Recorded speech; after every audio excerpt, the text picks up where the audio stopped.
Tatanggal si Manong ng ano, lobo. Ganyan yan eh. Kapag maulan, bumababa talaga yung mga yan. Kailangan yan matinding sikat ng araw. Para yung pinaka ano yan eh. Pinaka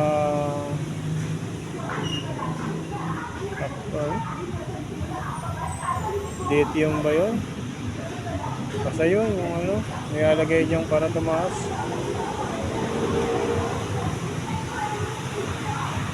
Para yung araw nagpapacharge yan para yun, tumaas siya. Pero pag ganyan maulan, wawa naman si Manong. Sana wag malugi si Manong.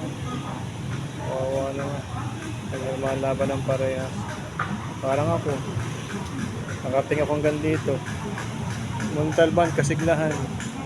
Nag-deliver ng sisiw. Ganun talaga. Araw-araw sipag lang.